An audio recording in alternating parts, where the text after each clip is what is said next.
Quelle place accorde notre société à la jeunesse dans les secteurs du travail? La question mérite vraiment d'être posée, d'autant plus que le marché de l'emploi est souvent difficile d'accès entre les diplômes, les formations et les petits boulots.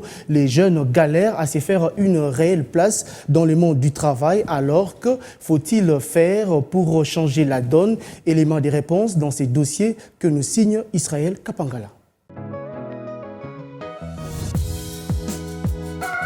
Des offres d'emploi pullulent visiblement sur le marché. Pourtant, le taux de chômage des jeunes ne recule pas. Selon un sondage de l'UNICEF en 2021, 78% des jeunes interrogés n'ont pas de travail et 25% peinent à trouver des opportunités d'emploi dans leur filière d'études.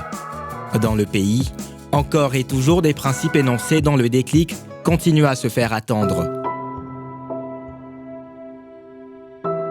Merdi est détenteur d'un graduat en marketing à l'Institut supérieur de commerce. Depuis 2020, il a tenté sa chance dans plusieurs entreprises publiques comme privées. Mais à l'instar de beaucoup d'autres jeunes, il n'a jamais été rappelé pour un entretien d'embauche ou même un stage professionnel. Les autorités ou bien les citoyens n'ont pas vraiment confiance aux jeunes.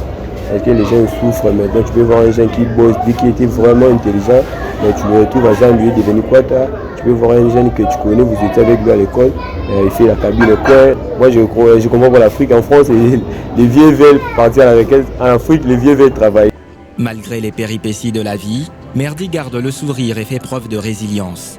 Il a récemment suivi à l'INPP une formation de 4 mois en prise de vue et montage. Je dois faire une publicité à remettre et je serai coté. Ils vont me donner soit des brevets ou bien un lettre de stage.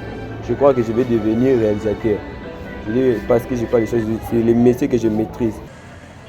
EPA, gradué en sciences politiques et administratives à l'Université pédagogique nationale depuis 2019, gère la quincaillerie familiale montée par son paternel. On se débrouille seulement pas mal là. Tel que vous voyez, il y a le stock. Une fois que c'est fini, nous partons vers Polo là-bas, sur l'arrêt Sokobelard. Il y a les usines de barres de fer là-bas. On passe la commande et puis eux viennent nous le livrer. Si Dieu vraiment me donne le moyen, je ne pense plus aller visiter les ministères, les entreprises publiques pour le job, non. Pour Roger, le père d'EPA, c'est un crève-cœur de voir son fils ne pas décrocher un poste pour lequel il a financé ses études. Ça fait mal. Un enfant qui a étudié, aujourd'hui il est dans le chômage parce qu'il n'y a pas une politique en cette matière-là. En RDC, le secteur du travail est rongé par plusieurs maux qui obstruent l'émancipation des jeunes. Alors, quelle politique doit appliquer l'État? Bijou Mouteba est le responsable de l'ONG Demain, une ONG qui tend à booster l'employabilité des jeunes. Le vrai travail à faire est au niveau politique, de faire une vraie stratégie de l'emploi, comment coordonner la main-d'œuvre que vous avez et les besoins des entreprises qui naissent dans votre pays. Je peux donner un exemple. Si on vous dit que votre pays est en train d'investir dans l'infrastructure, donc tout ce qui tourne autour de l'infrastructure va créer le plus d'emplois. L'État, en principe, doit avoir une politique pour inciter les jeunes à faire des formations liées à tout ce corps de métier-là. Voici des astuces qui devraient permettre aux jeunes de gagner des points à l'embauche. Allez rapidement à l'essentiel sur un CV, c'est-à-dire vous mettez en avant ce que vous avez en termes de formation et d'expérience par rapport à l'offre pour laquelle vous postulez. Vous détaillez l'expérience en termes d'entreprise, des responsabilités que vous avez et du timing que vous avez passé en entreprise. Puis vous représentez les diplômes que vous avez ou formations professionnelles que vous avez eu à faire. Et à la fin, vous faites minimum 3 personnes de référence qui peuvent attester que ce qui est repris sur votre CV ou votre expérience est bel et bien vrai.